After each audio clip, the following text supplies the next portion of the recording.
प्रेमपाल यादव, सहायक आचार्य इतिहास, राजकीय महाविद्यालय बहरोड।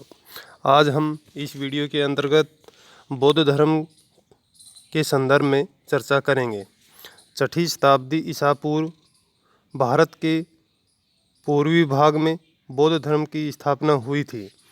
बौद्ध धर्म की स्थापना महात्मा बुद्ध ने की थी।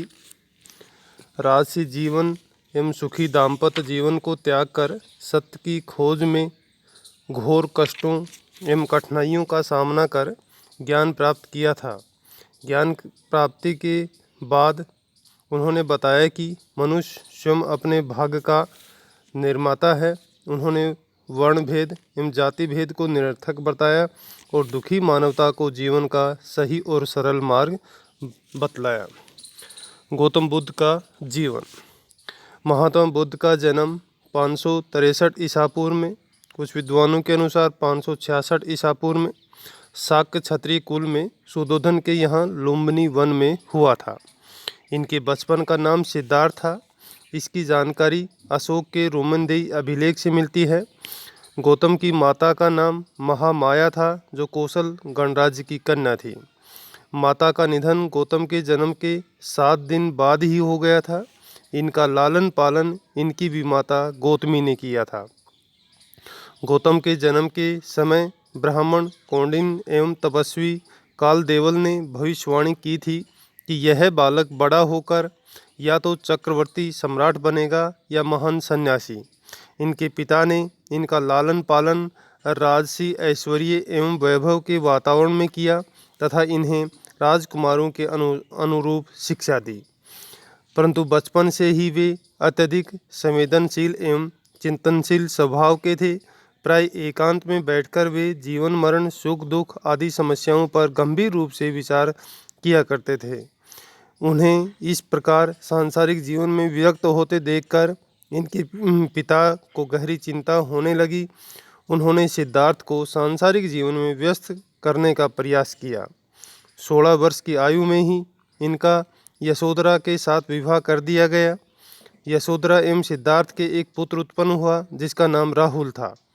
सिद्धार्थ के पिता ने अपने पुत्र को सांसारिक प्रवृत्तियों में लगाने के लिए प्रत्येक मौसम के अनुकूल अलग अलग प्रासाद बनवा दिए, अर्थात महल बनवा दिए तथा प्रत्येक महल में विभिन्न ऋतुओं के अनुसार सभी प्रकार के ऐश्वर्य और भोग विलास की सामग्री उपलब्ध करवा दी। वैभव और विलास के बीच भी सिद्धार्थ के मन में जीवन की समस्याओं को लेकर निरंतर द्वंद्व रहता था। 12-13 वर्ष गृहस्थ जीवन में रहने के बाद भी सिद्धार्थ का मन सांसारिक प्रवृत्तियों में नहीं लगा। एक दिन विहार के लिए जाते हुए उन्होंने प्रथम बार वृद्ध, द्वितीय बार एक व्याधिग्रस्त मनुष्य, तृतीय बार एक मृतक तथा चतुर्थ बार एक प्रसन्न चित्त सन्यासी को देखा।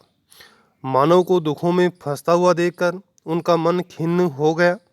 बुढ़ापा, व्याधि तथा मृत्यु जैसी गंभीर सांसारिक समस्याओं ने उनके जीवन का मार्ग ही बदल दिया और इन समस्याओं के समाधान के लिए अपनी पत्नी एवं पुत्र को सोते हुए छोड़कर 29 वर्ष की आयु में गृह त्याग दिया। इस गृह त्याग को बौद्ध ग्रंथों में महाविनिष्क्रमण कहा गया है। ज्ञान की खोज में गौतम बुद्ध एक स्थान से दूसरे स्थान पर घूमते रहे। सर्वप्रथम वैशाली के निकट अलार कलाम नामक तपस्वी के आश्रम में ज्ञानार्जन के लिए गए, जो सांख्य दर्शन के आचार्य थे तथा अपनी साधना शक्ति के लिए अति प्रसिद्ध थे। परंतु वहाँ उनकी ज्ञान पिपासा शांत नहीं हुई। इसके बाद वे राजगृह के ही एक ब्राह्मण उद्रक रामपुत्र के पास गए। यहाँ भी उनको शांति नहीं मिली। यहाँ से वे उरुवेला, जिसे बोध गया भी कहा जाता है, नामक स्थान पर पहुँचे।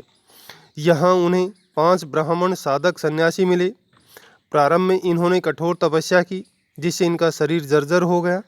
बाद में ऐसी साधना प्रारंभ की जिसकी पद्धति पहले की अपेक्षा सरल थी।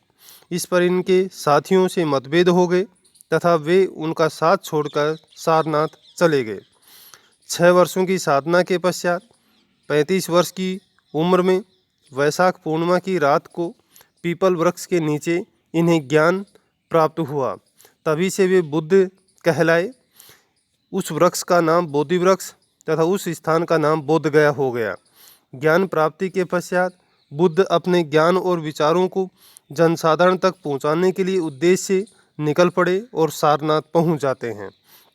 यहाँ उन्हें वे 5 ब्राह्मण साथी जो तपस्या के बीच में ही छोड़कर चले गए थे वो मिलते हैं और बुद्ध ने उनको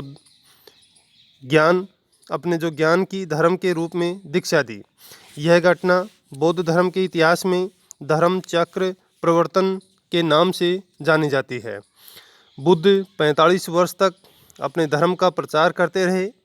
उन्होंने साधारण बोलचाल की भाषा को अपनाते हुए जाति पाति ऊंच नीच की भावना से दूर रहते हुए सभी को उपदेश दिए। अंत में 80 वर्ष की आयु में 483 ईसा पूर्व में, कुछ विद्वानों के अनुसार 486 ईसा पूर्व में मल्ल गणराज्य की राजधानी कुशीनगर में अपना शरीर त्याग दिया। महात्मा बुद्ध के शरीर त्यागने की घटना को बौद्ध इतिहास में महापरिनिर्वाण कहा जाता है।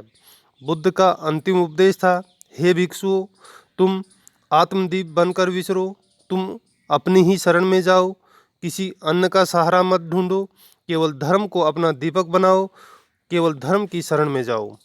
बौद्ध धर्म की प्रमुख शिक्षाएं।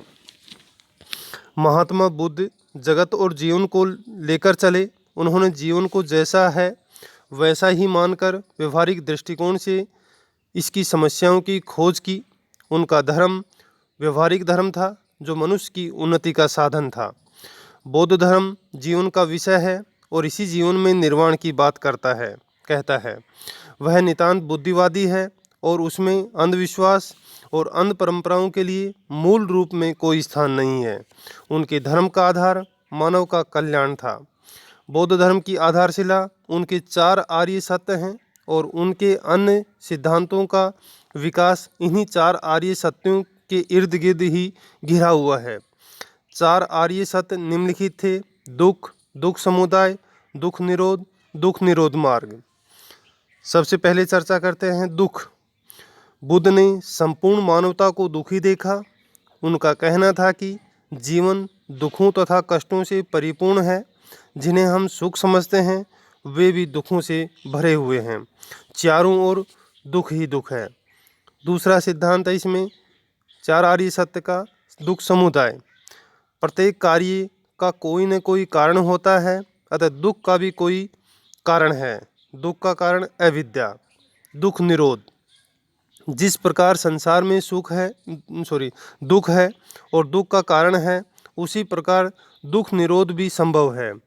यदि दुखों के मूल कारण अविद्या का नाश कर दिया जाए तो दुख भी नष्ट हो जाएगा।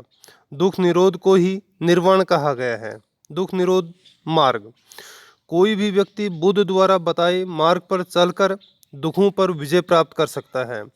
दुख से मुक्ति का मार्ग बुद्ध ने अष्टांगिक मार्ग बताया है, जिसके 8 अंग हैं, जैसे सम्यक दृष्टि अर्थात 4 आर्य सत्यों का यथार्थ ज्ञान तथा बुद्ध वचनों में श्रद्धा, सम्यक संकल्प, भोगवाद से मुक्त, दूसरों के साथ पूर्ण मैत्री करना तथा सभी के साथ कल्याण की भावना करना, आर्य मार्ग पर चलने का दृढ़ निश्चय। तीसरा है इसमें अष्टांगिक मार्ग में सम्यक वाक, सत्य, परस्पर सद्भाव उत्पन्न करने वाले प्रिय एवं मित भाषण, यह वाणी की पवित्रता और सत्यता है। सम्यक कर्मांत, लोगों के लिए कल्याणकारी कर्मों का आचरण अर्थात हिंसा, द्वेष व दुराचरण का त्याग तथा सत्कर्मों का आचरण है।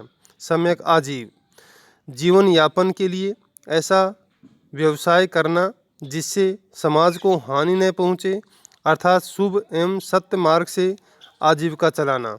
सम्यक व्यायाम, बुरे विचारों को आने से रोकना तथा मन में स्थित सुविचारों को बढ़ाना। इन 4 मानसिक प्रयत्नों को सम्यक व्यायाम कहते हैं। सम्यक स्मृति, शरीर अपवित्र पदार्थों से बना है। इसका स्मरण शरीर के सुख दुखादि वेदनाओं, चित्त का अवलोकन, इंद्रियों के विषय बंधन तथा उनके नाश के उपायों का ठीक प्रकार से विचार करना सम्यक स्मृति है। सम्यक समाधि, चित्त को एकाग्र कर ध्यान संपादन करना। इस प्रकार ये जो 8 अंग हैं, सम्यक दृष्टि, सम्यक संकल्प, सम्यक वाक, सम्यक कर्मांश, सम्यक आजीव, सम्यक व्यायाम, सम्यक स्मृति, सम्यक समाधि, इन्हें ही मिलाकर के अष्टांगिक मार्ग कहा जाता है। ये दुख से मुक्ति का मार्ग है।